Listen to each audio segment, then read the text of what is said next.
জাহান্নাম থেকে যদি বাঁচতে চাও তাহলে তুমি নামাজ প্রতিষ্ঠা করো।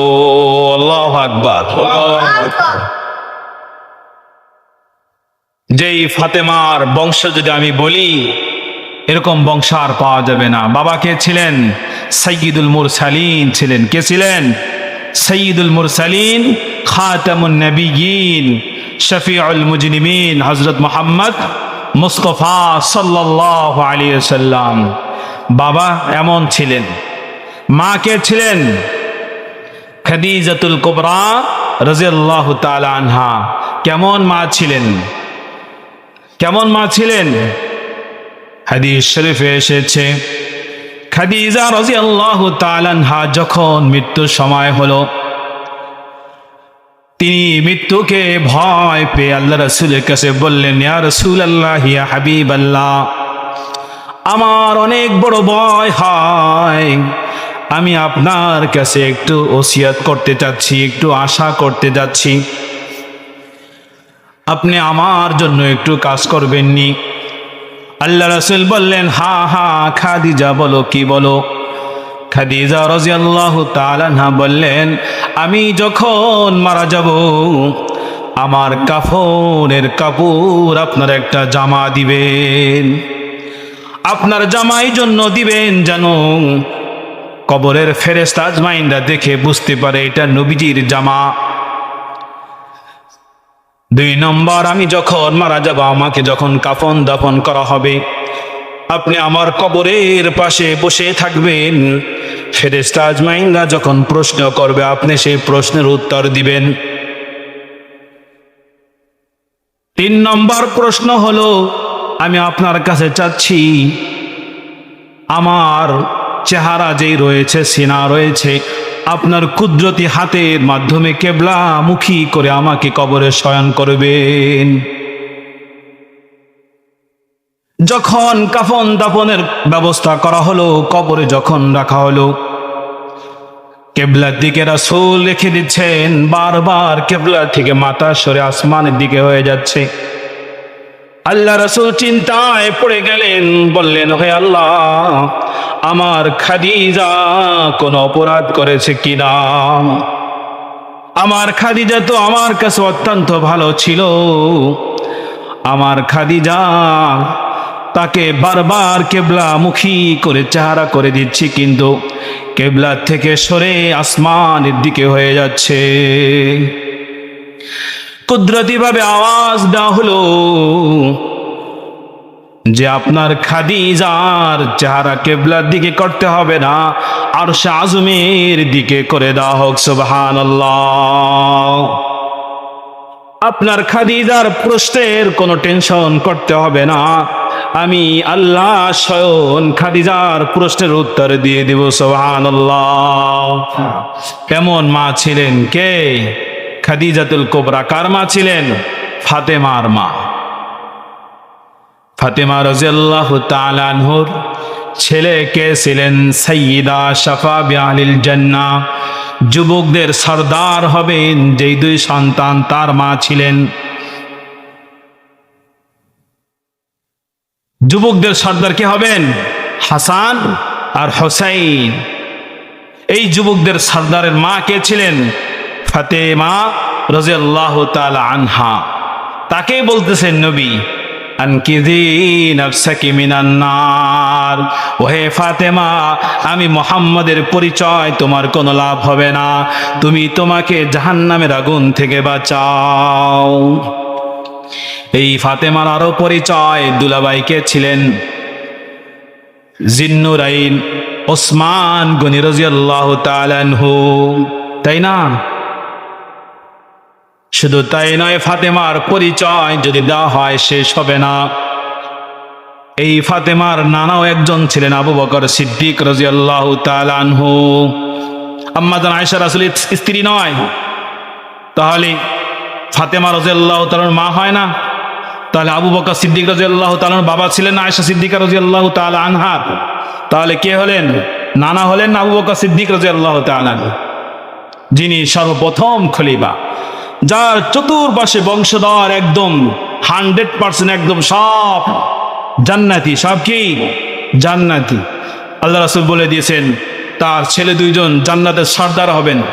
তাহলে উনি জান্নাতি নিশ্চিত না? আবু বকর ফিল জান্নাহ নিশ্চিত না? আল্লাহ রাসূল বলে গেছেন আবু বকর নিশ্চিত জান্নাত, ওমর নিশ্চিত জান্নাত, এরকম ভাবে আলী ফিল জান্নাহ, আলী রাদিয়াল্লাহু তাআলা নিশ্চিত জান্নাত, তার আত্মীয় স্বজন সবাই জান্নাতি। তা ফাতেমা কি জান্নাতি হবেন না?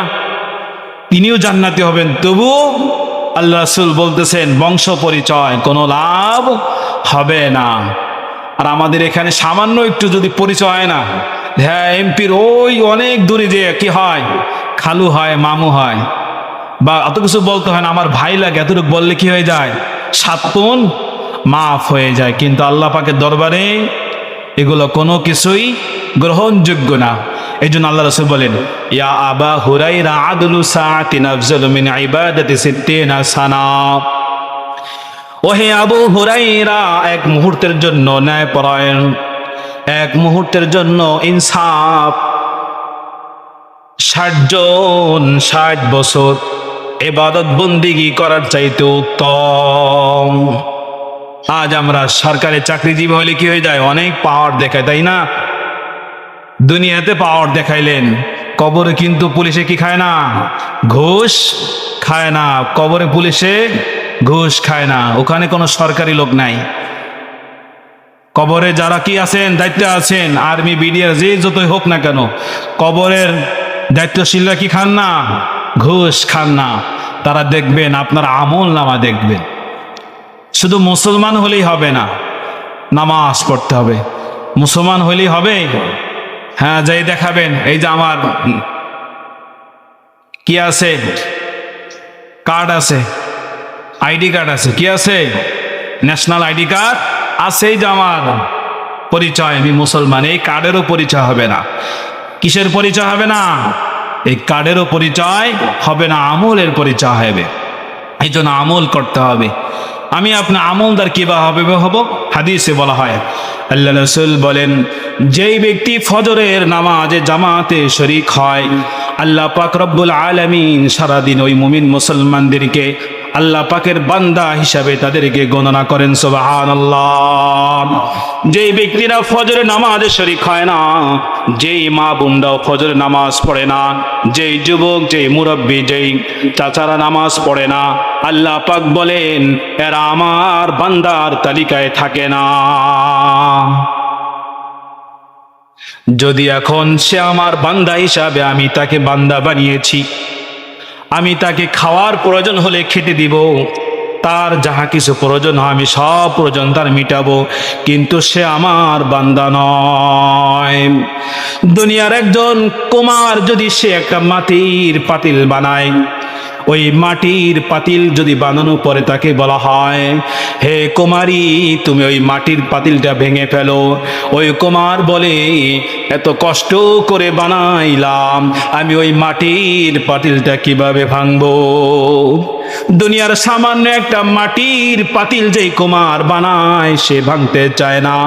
আল্লাহ পাক বলেন ওহে বান্দা আমি তোমাকে 10 মাস 10 দিন নয়, হাল আতা আলাল ইনসান হিনুম মিনাদ দাহরি লাম ইয়াকুন শাইয়াম মাযকুরা, যুগের পর যুগ কত সময় লেগে গিয়েছে আমি তোমাকে অস্তিত্ব করদের মাঝে আমি কিভাবে তোমাকে সাথে সাথে ধ্বংস করে দেই। আল্লাহ পাক এত যত্ন করে বানাইলেন, তিনি আমাকে আপনাকে তাড়াতাড়ি মেরে ফেলবেন না, আপনাকে সময় দিচ্ছেন। আল্লাহ পাক দেখতেছেন যে দেখি বান্দা আমার পথে ফিরে আসে কিনা। এই জন্য আমি আপনি যদি আল্লাহর পথে ফিরে না আসি তাহলে আমি আপনি আল্লাহর কাছে ধরা খেয়ে যাব। এই জন্য মুমিনের পরিচয় নামাজ পড়লে সে আল্লাহ পাকের বান্দা, নামাজ না পড়লে কি নয়, আল্লাহ পাকের বান্দা নয়। এই জন্য নামাজ পড়বো কিনা বলেন? নামাজ আমাকে আপনাকে অবশ্যই পড়তে হবে। নামাজ পড়া ছাড়া কোনো বিকল্প রাস্তায় নেই। নামাজ যদি আমি আপনি না পড়ি তাহলে পরকালেও আমাকে আপনাকে এই নামাজের হিসাব অবশ্যই অবশ্যই দিতে হবে। নামাজ পড়তেই হবে। এই জন্য নামাজ পড়লে অনেক লাভ রয়েছে, অনেক ফাজাইল রয়েছে।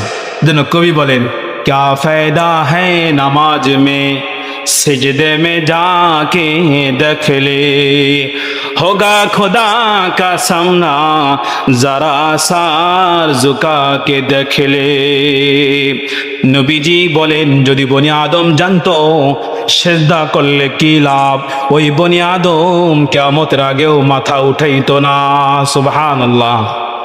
এজন্য ভাই নামাজ পড়লে লাভ আছে কিনা বলেন? নামাজ পড়বো তো ইনশাল্লাহ।